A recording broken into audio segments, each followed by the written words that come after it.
Primeira estação, Jesus é condenado à morte.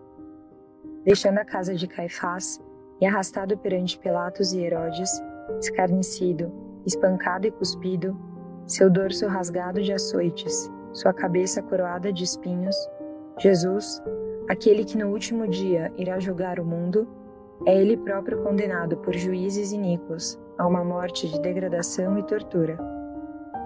Jesus é condenado à morte. Sua sentença de morte é assinada. E quem a assinou, senão eu mesmo, quando cometi meus primeiros pecados mortais?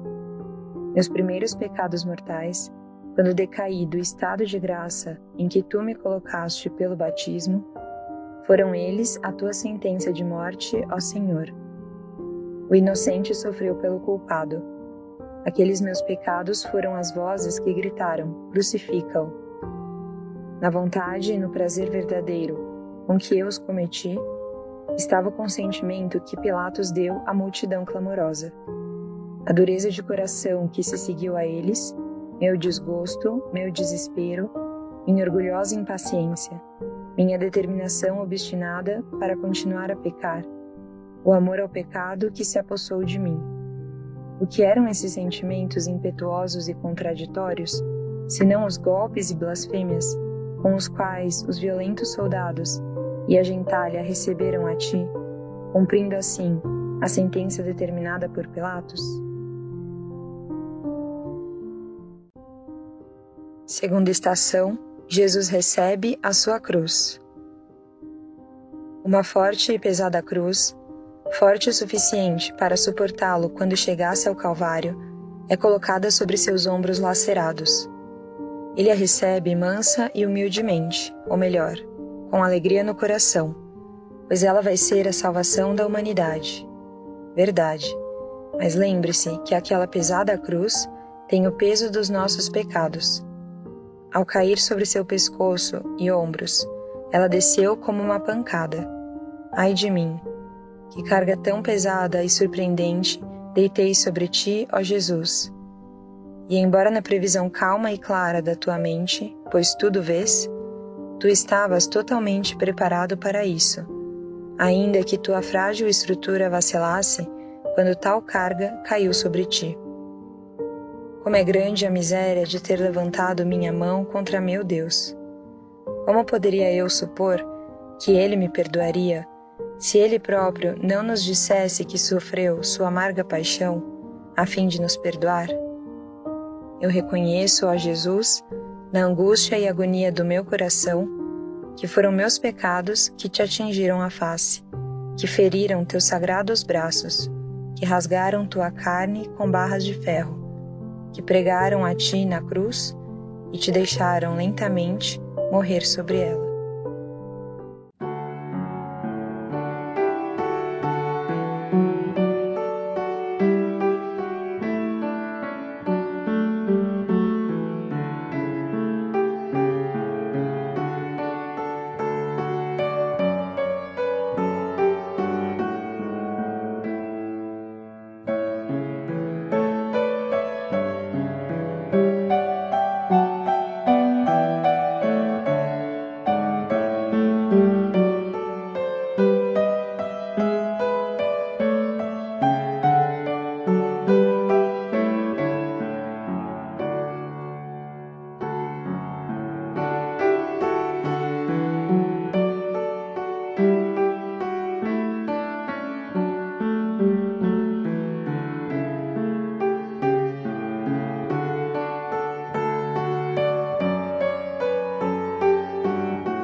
Bons hábitos pareciam ter-se ido de vez, como um traje que é arrancado, rápida e inteiramente. Assim, a graça retirou-se de mim. Naquele momento, eu olhei para meu Senhor, e que surpresa! Ele havia caído. Com minhas mãos, cobri minha face e permaneci em um estado de grande confusão. Quarta estação: Jesus encontra sua mãe. Jesus se levanta. Embora ferido por sua queda, continua o caminho com sua cruz ainda sobre os ombros. Ele curvou-se, mas em determinado local, ao olhar para cima, ele vê sua mãe. Por um instante apenas, eles se entreolham. Ele segue adiante. Se fosse possível, Maria escolheria ter passado ela mesma por todo o sofrimento dele, do que ignorar quais eram por não lhe estar próxima. Ele também ganhou um alívio, como que vindo de um sopro de ar, prazeroso e tranquilizante, ao ver o triste sorriso da mãe em meio aos olhares e ruídos que o rodeavam. Ela o conhecia belo e glorioso, com o frescor da paz e da divina inocência em seu semblante. Agora, ela o via tão diferente e deformado, que mal o reconheceria se não fosse o olhar agudo, comovente e tranquilizador que dele recebeu. Entretanto, agora ele carregava o fardo dos pecados do mundo e, embora santo, trazia a imagem destes em sua própria face. Ele parecia um pária ou um bandido sobre o qual pesava uma grande culpa. Ele foi feito pecado por nós, aquele que não conheceu pecado. Não um aspecto, não um membro, mas a expressão mesma da culpa, de uma maldição, da punição, da agonia. Que encontro entre mãe e filho! Havia um mútuo consolo, pois havia uma mútua compaixão. Jesus e Maria conseguiriam, pela eternidade, esquecer-se do momento da paixão? Quinta estação: Simão de Cirene ajuda Jesus a carregar a cruz. Finalmente, sua força lhe falta por completo, e ele é incapaz de prosseguir. Os carrascos param perplexos. O que farão? Como ele chegará ao Calvário? Logo, vem um estranho que lhes parece forte e ágil, Simão de Cirene. Eles o agarram e o obrigam a carregar a cruz com Jesus. A visão do sofredor penetra no coração daquele homem. Oh, que privilégio! Ó feliz alma eleita por Deus! E com alegria toma a parte a ele atribuída. Isso veio por intercessão de Maria. Ele orou, não por si mesmo, mas apenas para poder beber inteiro o cálice do sofrimento e fazer a vontade do Pai. Mas ela mostrou-se mãe com suas orações, já que não podia ajudá-lo de outra maneira. Então, ela enviou esse estranho para auxiliá-lo. Foi ela quem levou os soldados a perceber que estavam sendo por demais violentos. Doce Mãe, faça o mesmo por nós. Rogai por nós sempre, Santa Mãe de Deus. Rogai por nós, qualquer que seja nossa cruz, enquanto percorrermos o nosso caminho. Rogai por nós, e embora tenhamos caído, nos levantaremos novamente. Rogai por nós quando a tristeza, ansiedade ou a doença recair sobre nós. Rogai por nós quando estivermos prostrados sob o poder da tentação, e nos envia um de vossos servos fiéis para nos socorrer. E no mundo do porvir, se formos dignos de expiar nossos pecados na prisão ardente, envia um anjo bom para nos dar um tempo de restauração. Rogai por nós, Santa Mãe de Deus. Sexta estação: Jesus e Verônica. Enquanto Jesus avança penosamente, colina acima, coberto com o suor da morte, uma mulher abre caminho por entre a multidão e enxuga seu rosto com um lenço. Como recompensa por sua piedade, o pano retém em si a impressão de sua sagrada face. O alívio assegurado pela ternura de uma mãe não foi tudo o que Maria fez. Suas orações enviaram a Simão, bem como Verônica. Simão para fazer o trabalho de um homem, Verônica para fazer a parte de uma mulher. A serva devota de Jesus fez o que pôde. Assim como Madalena, durante a ceia, derramou-lhe o perfume, Verônica lhe ofereceu este lenço em sua paixão. Ah, disse ela, se eu pudesse fazer mais. Por que não tenho eu a força de Simão para tomar parte no fardo da cruz? Entretanto, agora que ele está celebrando o solene sacrifício, apenas os homens podem servir ao sumo sacerdote. Ó Jesus, deixa-nos a todos e a cada um sermos teus ministros de acordo com as nossas posições e poderes. E assim como tu aceitastes o conforto de teus seguidores na tua hora de provação, dá-nos o suporte da tua graça quando formos pressionados por nosso inimigo. Eu sinto que não tenho forças contra as tentações, o cansaço, o desânimo e o pecado. Eu digo a mim mesmo, qual a vantagem de ser crente? Eu cairei, ó meu querido Salvador, eu certamente cairei, a menos que tu renoves meu vigor, como ao de uma águia, e sopre a vida em mim com a suave aplicação e toque dos santos sacramentos por ti ordenados. Sétima estação, Jesus cai pela segunda vez. A dor de suas feridas e a perda de sangue ampliada a cada passo do seu caminho faz novamente seus membros falharem e ele cai ao chão. O que fez ele para merecer tudo isso? Essa é a recompensa recebida pelo tão esperado Messias do povo eleito, os filhos de Israel? Eu sei o que responder. Ele cai porque eu caí. E caí novamente. Sei bem que sem a tua graça, ó Senhor, não poderia me firmar. Eu imaginei que tivesse os teus sacramentos bem guardados. Entretanto, apesar de minha ida à missa e aos meus deveres, eu novamente estou fora da graça. Por que isso, se não por eu ter perdido meu espírito devocional e ter ido às tuas santas cerimônias de maneira fria e formal, sem afeto interior? Eu tornei-me morno, tíbio. Pensei que a batalha da vida havia terminado e me senti seguro. Não tinha uma fé viva, nem visão das coisas do espírito. Eu ia à igreja por hábito e porque pensava que os outros veriam isso.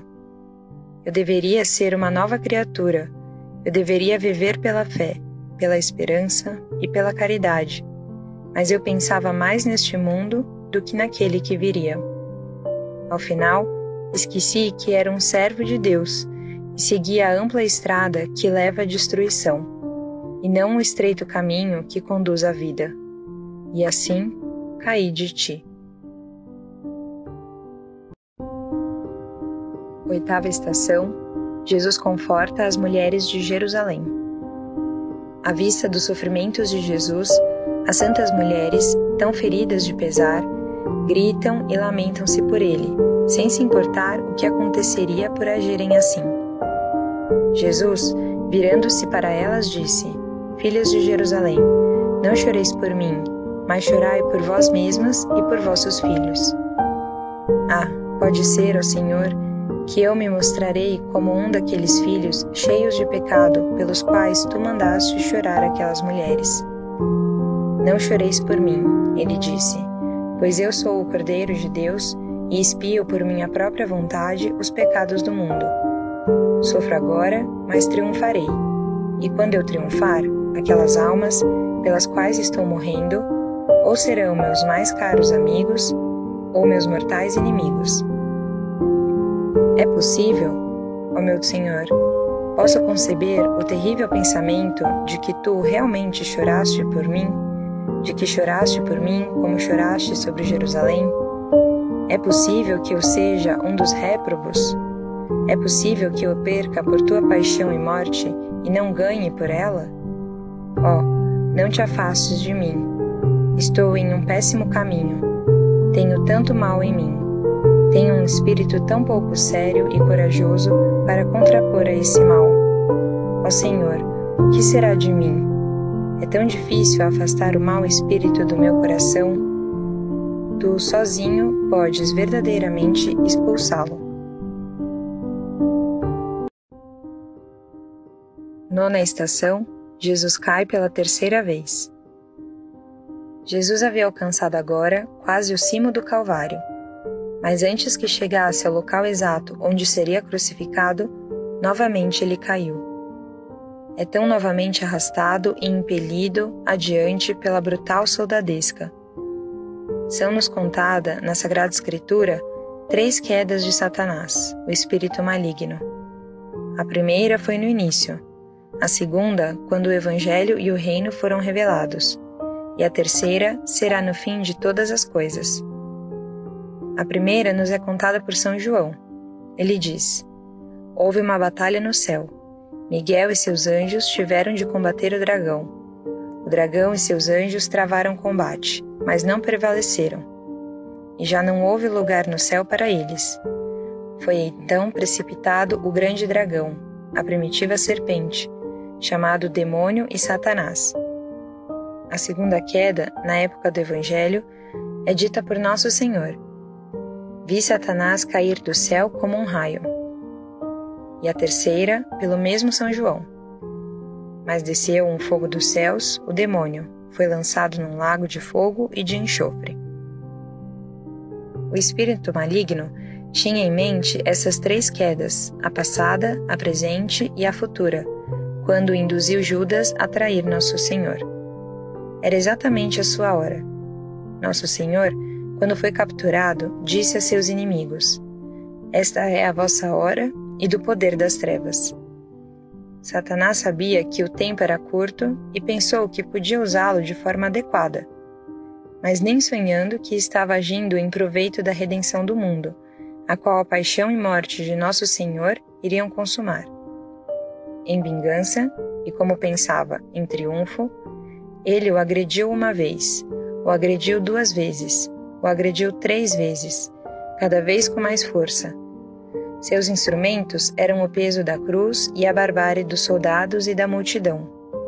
Ó Jesus, Filho unigênito de Deus, o Verbo encarnado, nós o louvamos, adoramos e amamos por tua inefável condescendência, por permitir a ti mesmo, por um tempo, cair nas mãos e perder do inimigo de Deus e do homem, a fim de nos salvar, de sermos seus servos e companhia pela eternidade. Essa foi a pior das 3 quedas.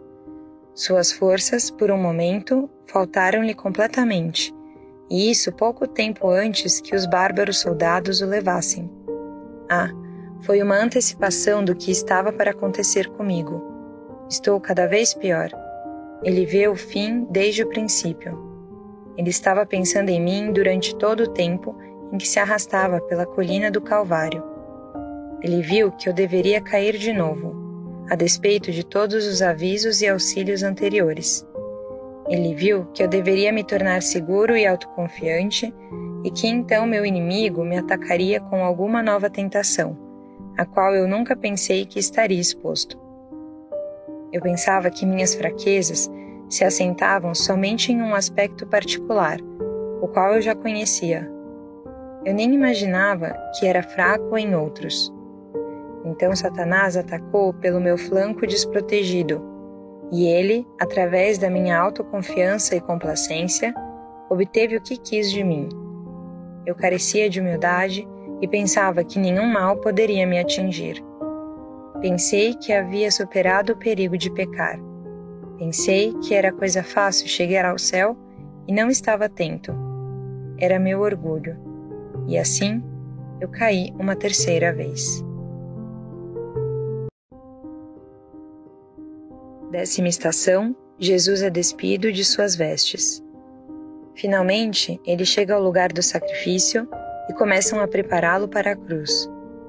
Suas vestes são arrancadas de seu corpo ensanguentado, e ele, o Santo dos Santos, fica exposto aos olhares da multidão vulgar e zombeteira. Ó tu, que na tua paixão foste despido de todas as tuas vestes e exibido a curiosidade e zombaria da ralé, desnuda-me de mim mesmo, aqui e agora, para que no último dia eu não me envergonhe dos homens e dos anjos. Tu suportaste a vergonha no Calvário, para que eu fosse poupado da vergonha no dia do juízo. Pessoalmente, tu não tinhas nada do que se envergonhar, e a vergonha que sentiste foi por ter assumido em ti a natureza humana. Quando eles tiraram tuas vestes, aqueles teus membros inocentes eram senão objetos de humilde e amorosa adoração para o mais alto serafim. Eles ficaram ao redor em muda admiração, surpresos com tua beleza, e eles estremeceram diante de tua infinita auto-humilhação. Mas, ó Senhor, como eu me mostraria doravante, se tu me sustentasses para ser contemplado, despido daquele manto de graça, que é só teu, e ser visto como sou, na minha vida e natureza? Ó, como sou medonho, mesmo em minhas melhores condições, mesmo quando sou depurado de meus pecados mortais. Quantas doenças e corrupção mostram-se em meus pecados veniais. Como poderei ser digno da sociedade dos anjos e da tua presença, até que tu queimes esta sórdida lepra no fogo do purgatório? 11ª estação. Jesus é pregado na cruz. A cruz é deitada ao chão e Jesus é estendido sobre ela. Após muito esforço, ela é empurrada para encaixar-se no buraco já pronto para recebê-la. Enquanto selvagens carrascos introduzem os enormes pregos, ele oferece a si mesmo ao Pai Eterno, como redenção ao mundo. Segue-se os golpes, o sangue brota. Sim, eles colocaram a cruz em pé, e ao seu lado uma escada. Tendo despido Jesus de suas vestes, eles o fizeram subir. Suas mãos debilmente agarraram a escada e o madeiro da cruz. Ele subia com muito esforço, e vagarosamente, com seus pés vacilantes e incertos. Os soldados o sustentaram de cada lado, ou ele teria caído. Quando alcançou a projeção da madeira, onde seus pés deveriam se apoiar, ele virou-se para a impiedosa ralé com doce modéstia e gentileza, e abriu seus braços, como se fosse abraçá-los. Então, amorosamente, ele apoiou as costas de suas mãos contra a viga transversal, esperando que os carrascos viessem com seus pontiagudos pregos e pesados martelos para perfurar as palmas de suas mãos e prendê-las firmemente na madeira. Lá estava ele, pendente. Perplexidade para a multidão, terror para os espíritos malignos, surpresa, admiração e, no entanto, alegria e adoração dos santos anjos. 12ª estação. Jesus morre na cruz. Jesus pendeu por 3 horas. Durante este tempo, ele orou por seus assassinos, prometeu o paraíso ao ladrão arrependido e confiou sua Santíssima Mãe à tutela de São João. Então estava tudo terminado e ele, inclinando a cabeça, entregou seu espírito. O pior já passou. O Santíssimo está morto e partiu. O mais terno, o mais afetuoso, o mais santo dos filhos dos homens se foi. Jesus está morto, e com sua morte meu pecado morrerá. Eu declaro de uma vez por todas, ante os homens e anjos, que o pecado não mais terá domínio sobre mim. Nesta quaresma, me farei de Deus para sempre. Minha primeira preocupação será a salvação de minha alma. Criarei em mim, com a sua graça, um profundo ódio e pesar pelos meus antigos pecados. Coloco-me nas mãos de Deus, não pela metade, mas por inteiro. Eu te prometo, Senhor, com o auxílio da tua graça, afastar-me do caminho da tentação, evitar todas as ocasiões de pecado, virar as costas à voz do maligno, ser constante em minhas orações, enfim, morrer para o pecado, para que tu não tenhas morrido na cruz, por mim em vão. 13ª estação. Jesus é descido da cruz e entregue a Maria. A multidão voltou para suas casas. O Calvário foi deixado solitário e silencioso, exceto por São João e pelas santas mulheres. Então vieram José de Arimateia e Nicodemos, que desceram da cruz o corpo de Jesus e o colocaram nos braços de Maria. Ó Maria, enfim tens a posse de teu filho. Agora que seus inimigos nada mais podem fazer, eles o deixam com desprezo para ti. Enquanto seus inesperados amigos executam o difícil trabalho, tu olhas com indizíveis pensamentos. Teu coração é trespassado com a espada sobre a qual Simão falou. Ó Mãe dolorosa, mesmo em teu sofrimento existe uma maior e muda alegria. Enquanto ele pendia na cruz, a alegria em vista te encorajava a estar ao lado dele. Alegria maior agora, sem desmaios, sem tremores. Tu o recebes em teus braços e em teu colo. Estás agora extremamente feliz por o ter, embora ele venha a ti, não do modo como havia partido. Ele partiu da tua casa, ó Mãe de Deus, com a força e a beleza de sua humanidade, e volta agora desconjuntado, feito em pedaços, mutilado, morto. Entretanto, ó bem-aventurada Maria, tu és a mais feliz nesta hora de tormento do que no dia das bodas de casamento, pois naquele momento ele estava partindo e agora, em breve, como Salvador ressuscitado, ele não mais será separado de ti. 14ª estação, Jesus é colocado no sepulcro. Mas por apenas 3 dias, por 1 dia e meio então, Maria teve que deixá-lo. Ele ainda não havia ressuscitado. Seus amigos e servos o tiraram de ti e o colocaram em um honrado sepulcro. Fecharam-no cuidadosamente até que chegasse a hora da sua ressurreição. Deita e dorme em paz por um tempo na calma sepultura, querido Senhor, e então acorda para um reinado eterno. Nós, como as mulheres fiéis, te vigiaremos, pois todos os nossos tesouros, toda a nossa vida estão encerrados em ti. Quando chegar a hora da nossa morte, nos conceda, doce Senhor, que nós também possamos dormir calmamente o sono dos justos. Deixa-nos dormir em paz, no curto intervalo entre a morte e a ressurreição final. Guarde-nos do inimigo, salve-nos do abismo. Ó querido Senhor, permite que os nossos amigos lembrem-se de nós e rezem por nós.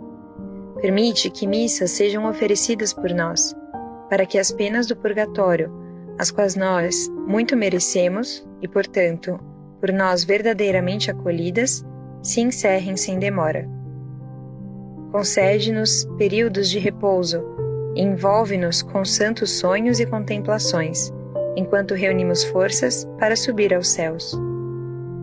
E então, permita que nossos fiéis anjos da guarda nos ajudem na escada gloriosa, aquela que Jacó viu, que vai da terra ao céu.